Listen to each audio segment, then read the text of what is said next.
Good afternoon, and it is a good afternoon. I tell you, when you get to be my age, every day is a good day because you get a chance to do something good for the world. You get a chance to make life better for somebody else. You know, in this day that we live in, nobody fears hell and nobody desires heaven. You know, as a Negro, we came up singing, I got shoes, you got shoes, all of God's children got shoes, get to heaven, gonna put on our shoes.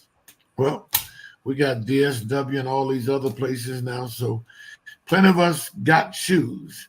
So what is our mission? What is the task? What is the thing that can make us live up to being in the image and likeness of God? I tell you what it is. Leaving the world better than you found it. And we need to work hard at doing that, making sure that we made life better for somebody else.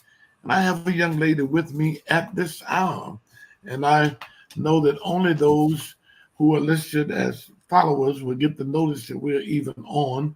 But I always get far more views after the live presentation than during the live presentation. So I'm praying that thousands and thousands will see this. So if you come upon it in any way, please share, share, and share, and share, and share. We need this message to get out to everybody. As you see on the bottom of your screen, we're quoting Dr. Martin Luther King. We don't want to be a part of the problem. We want to be a part of the solution. So you can help us by spreading the word. Sister Anastasia Battle is with us from Humanity for Peace. And all over the world, we'll be demonstrating on Saturday. And New Bethel is one of those places. New Bethel at 8430 Linwood, known as C.L. Franklin Boulevard. New Bethel at 8430 Linwood, known as C.L. Franklin Boulevard. And that's zip code 48206 if you need to put it in your GPS. That's 48206. New Bethel. Some people call it Aretha's Daddy's Church. Some people call it Aretha's Church. Some people, well, they just call it that church because it has always been involved in whatever was going on in the world. One of the strongholds for the civil rights movement, Dr. King gave his first I Have a Dream version of the speech there and everything. Often in that pulpit, Reverend Franklin was one of the chief fundraisers for the civil rights movement. And then it was the New Republic of Africa. People that got their own passports and everything through the UN. They were there one day and the church got all shot up for one reason or the other. Um, but that incident changed the face of Detroit. Recorder's Court, if you can remember it, had one black judge. And that black judge is the one who defended all those who were in the church that day. But it turned around in 10 years. And there were 97% black judges, and most of them were women. And of course, John Engler, others closed the court because they felt the women were too liberal because they saw the black boys as sons rather than as criminals. And then the city council before that incident had one black council person out of 9, and then it turned to 7 black council persons out of 9. But more so, in 1973, this incident happened in 69, Coleman Alexander Young credits New Bethel with being a vital part of his being elected mayor. So he gave his first speeches there and gave his last speech as mayor there. But this young lady, Sister Anastasia Battle, has been working at making the world better for a long time. And as I said, she's with Humanity for Peace, and she's the co-founder of International Peace Coalition. So she has volunteered time out of her very, very busy schedule. Today we push one way and another way and push till we found the spot. And I'm going to let her do the rest of the talking. Anastasia. Well, thank you so much, Pastor Smith. I really appreciate that. Yeah, I mean, I'll just tell people that I think that this is one of the most important times of our lives. I really do feel that the moment in history represents a time when we can actually change things for the better, right? And you only have those little windows of opportunity for so long when people are activated. And you know this, from being with New Bethel and what happened during the civil rights era, that you had, a response from the population, which was just electric, and people felt, the movement within them to do something and to act for the good. There was a sublime level that people were at. And I think we need to reactivate that. I think that the people in Dearborn, people I've been talking to and working with, they are at that level. And, this atrocity that's happened in Palestine, well over 30,000 people, mostly women and children, countless children. There's people who we don't even know, what's happened. They've disappeared. We just don't know what's happened to them. They're under the rubble somewhere, and we don't know what happened to them. This is just, it's a genocide, and this is official by the International Court of Justice, which South Africa brought the application to the ICJ and proved that this was, in fact, an act of genocide. What's happening on behalf of Israel, what Israel has been doing to the Palestinians. And however people feel, if Israel should exist or not exist, I think we can debate that at some other time. But the fact is that people are dying senselessly in this war. And this should not be happening. These are children of God. These are innocent people. And this should never happen. And we definitely should not be committing these kinds of atrocities in the name of God. I mean, what a terrible thing to do, to say that God wants to commit a genocide. I mean, that's essentially what some of these people are saying, is that we should be killing these people in the name of God. And I'm not part of a religious organization per se, but I am a Christian, and I believe that you have to act in the footsteps of Christ. And I believe that King and Malcolm and many others strive to do the same. I think we need to strive to do the same. To really pursue that identity in the world, to pursue the identity, what we want to see in the world, to become that. So at this event, we're going to have you, Pastor Smith, total pillar in the Detroit community. I very much value our friendship. I very much appreciate all the work you put in for this. I appreciate you more. Thank you. We'll have Imam Elahi of the Islamic House of Wisdom. He's also a pillar in the Dearborn community.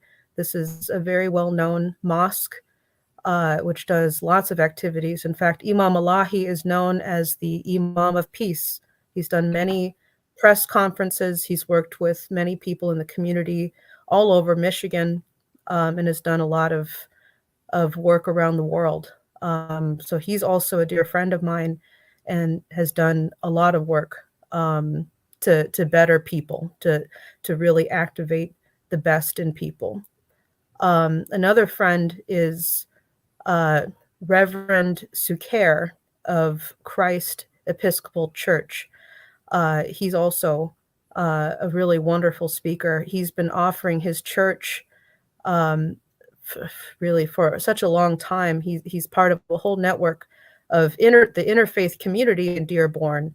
It's called the Intercultural Center of Dearborn, and he's a board member of that organization.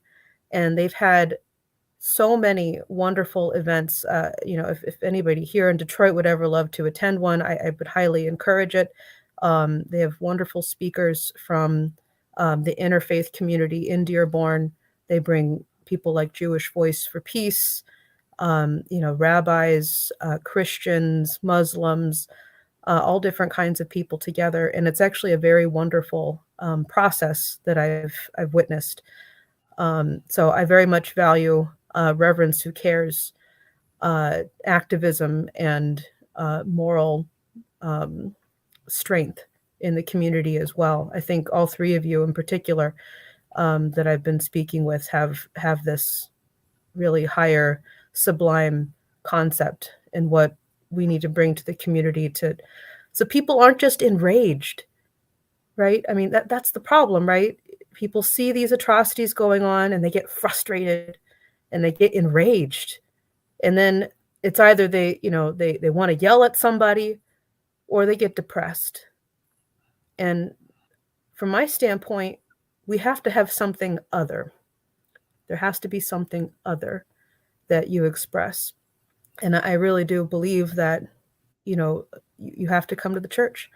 I really do believe that you have to network through these communities in this way, so that way you have that grounding of where do you come from? We're one humanity, right? We may believe different forms of God, but at the end of the day, everybody has this grounding of what does it mean to be human, right? The love of all of mankind, right? 1 Corinthians 13, right? Agape, the agapic love for mankind. And that's something with all of the different religions, religious leaders that I've spoken with can agree on, is this agapic love for humanity. That's very important. So I want to encourage everybody to join us. We'll have some other surprise guests who I shouldn't bring up, but you'll be very happy who are there, who are civil rights activists in their own right, who have been doing a lot of activity around the country to spark people.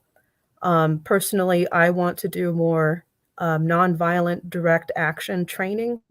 I think, part of this process and what we're doing in activating these civil rights layers and working with this interfaith process is that then we can start to coordinate and collaborate together.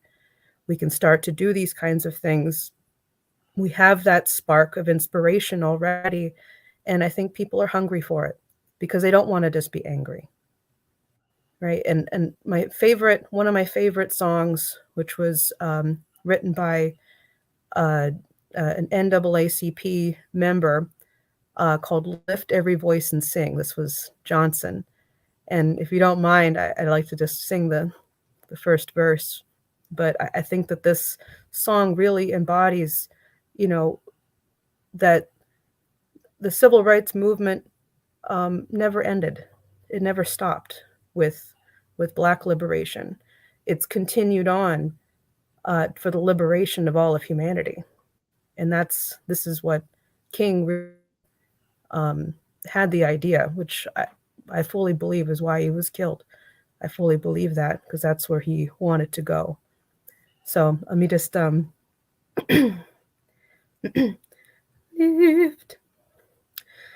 lift every voice and sing till earth and heaven ring with the harmonies of liberty. Let our rejoicing rise high as the listening skies. Let it resound loud as the rolling sea. Sing a song full of the hope that the dark past has taught us. Sing a song full of the hope that the present has brought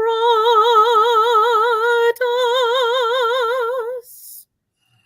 Out from the gloomy past, therefore we stand at last, of the white gleam of our bright star has cast. So I just would love to have everyone at New Bethel.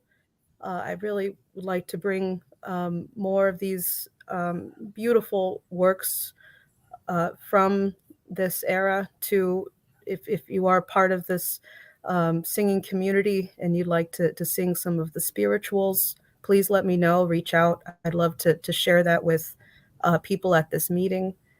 We will have some musicians there, which I'm reaching out to right now to see if they'll be able to speak. But I think that's going to be part of the healing process and inspiration for our communities coming together. So I really thank you again, Pastor Smith, for having me on. Thank you. Thank you. And I do want to remind everybody, share, and share again. Whatever destination you're listening from, whether it's YouTube, whether it's Haiti Mission Alliance, or New Bethel on my personal profile page, share, and share again. Our time is very, very short, and we hadn't pre-planned this, so nobody was set for it. Thank all of you who are with us this morning at 5 a.m. We got to get this message out. Again, for those of you who don't know who we are, we're New Bethel Baptist Church, 8430 Linwood, known as C.L. Franklin Boulevard. If you're in the Ford Hospital area, near the Lodge, or we're between 96 and the Lodge, Grand Boulevard and Claremont are the major streets that cross, and Linwood is right in between the Lodge and Grand Boulevard. Listen, we're going to look for you there.